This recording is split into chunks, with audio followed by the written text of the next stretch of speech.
మేడ్చల్ జిల్లా Kapra mandal Jawahar Nagar police station పరిధిలోని అంబేద్కర్ నగర్ రాయన్న కాలనీలో గంజాయి మత్తులో ఇంటి ముందు నుండి వెళ్తున్న రాంబాబు అనే యువకుడిపై నకుల్ డస్టర్తో దాడి చేసిన నిందితుడు తలపై దెబ్బ గట్టిగా తగలడంతో ప్రాణాపాయ స్థితిలోకి రాంబాబు.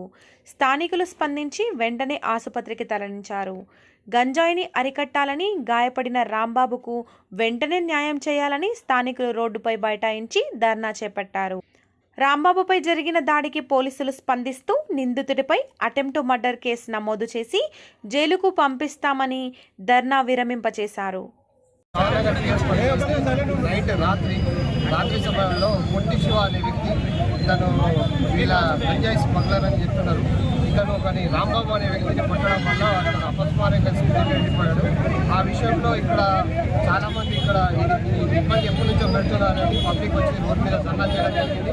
వీళ్ళకు మా పోలీస్ తరఫు నుంచి హామీ ఇచ్చేది ఏమనగా ఈ పొట్టి శివ అనే వ్యక్తిని ఇంతకుముందే మేము కేసు పెట్టి జైలు పంపించడామని, జైలు నుంచి 2 days అయింది. ఆయన మీద నిరంతరం నిఘా ఉన్నది మేము చేసేది. అయినా కూడా అతను చేస్తున్నాడు కాబట్టి అతని మీద ఈసారి ఖచ్చితంగా అటెంప్ట్ మర్డర్ కేసు కొట్టినందుకు, అతను అపస్మారక స్థితిలో పోయినందుకు అతని మీద అటెంప్ట్ మర్డర్ కేసు కట్టి అతనికి రౌడీ షీట్ ఓపెన్ చేసి అతను తదుపరిగా బయటికి రాకుండా ఈసారి ఈసారి తదుపరిగా మీడియాకి చేసి వాళ్ళు ఇంకా రాకుండా ప్రజల శాంతి భద్రత కాపాడే విషయాల్లో ఖచ్చితంగా జవహర్ పోలీసు హామీ ఇస్తున్నాము. ఖచ్చితంగా ఈ జరిగింది చేస్తామని ఇన్స్పెక్టర్ గారు చెప్పడం జరిగింది. ఖచ్చితంగా రౌడీ షీట్ ఓపెన్ చేద్దాం, ప్రమోట్ చేద్దామని ఆ విషయంలో 100% హామీ ఇస్తున్నాం. ఈ ధర్నా విరమించుకోవాలని ఖచ్చితంగా ఆ శివ విషయంలో ఖచ్చితంగా యాక్షన్ తీసుకొని రాంబాబుకు ఖచ్చితంగా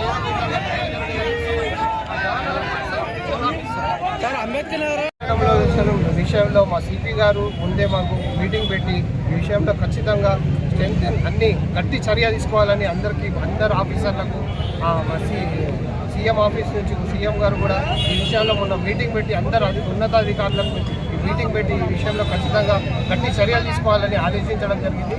ఈ విషయాన్ని ఇట్లనే మా ఉన్నతాధికారైన సిపి గారు, మా ఏసీపీ గారు, మా డీసీపీ గారు ఈ విషయంలో ఖచ్చితంగా చర్యలు తీసుకోవాలని చెప్పారు. ఈ విషయంలో ఖచ్చితంగా స్ట్రెంగ్తెన్ యాక్షన్ ఉంటుంది. ప్రతి ఒక్కరిని గంజాయి విషయంలో అయితే మీరు సమాచారం ఇవ్వండి, 100 డైల్ చేయండి. ఖచ్చితంగా వాళ్ళ మీద నిరంతరం నిఘా ఉంటుంది. ఖచ్చితంగా వాళ్ళకు ఈసారి నుంచి అందరికీ రౌడీ షీట్ ఓపెన్ చేసి ఖచ్చితంగా మీడియాకు పంపిస్తాం. ఈసారి నుంచి రాకుండా ఇక్కడ అంబేద్కర్ నగర్లో అలాంటి సంఘటన జరగకుండా మా వరకు ప్రయత్నం చేస్తామని జవహర్ మీ ఏరియాలో తిరుగుతున్న మీరు మీ వంతు కృషిగా మాకు సమాచారం ఇవ్వడము, కొంచెం అరికట్టడంలో మీరు కూడా మాకు సాయం చేస్తే ఖచ్చితంగా మీ 100% దానికి రూపుమాపి ఖచ్చితంగా ఇక్కడ గంజాయి లేకుండా ఫ్రీ సిటీగా ఫ్రీ అంబేద్కర్ గంజాయి లేకుండా చేద్దామని హామీస్తున్నాం. దాంట్లో ప్రజల సహకారం కూడా ఉండాలి, నాయకుల సహకారం ఉండాలి. అందరి సహకారం ఉంటే మేము ఖచ్చితంగా చేస్తామని హామీస్తున్నాం. అందుకే మా రిక్వెస్ట్ ఏంటంటే కొంచెం ఈ ప్రజలకు చాలామందికి చాలాసేపటి నుంచి ఈ వాహనాలన్నీ ఆగిపోయినాయి, ఒక అంబులెన్స్ కూడా ఆగిపోయింది. ప్లీజ్ మీరు ఇచ్చిన ధరలను విరమించుకుంటే ప్రజలకు ఇబ్బంది లేకుండా, రాకపోకలకు ఇబ్బంది లేకుండా అందరికీ సౌకర్యం కల్పించినట్టు ఉంటుందని విజ్ఞప్తి చేస్తున్నా. ఖచ్చితంగా మీరు 100% హామీ ఇస్తున్నాం. ఖచ్చితంగా వాళ్ళ మీద 307 అటెంప్ట్ మర్డర్ కేసు కడతాము. ఇప్పుడు కంప్లైంట్ ఇవ్వండి, దాని తర్వాత లీగల్గా ఎట్లా యాక్షన్ ఉంటుందో దాని ప్రకారం 100% చేస్తామని హామీ ఇస్తున్నాం. Thank you.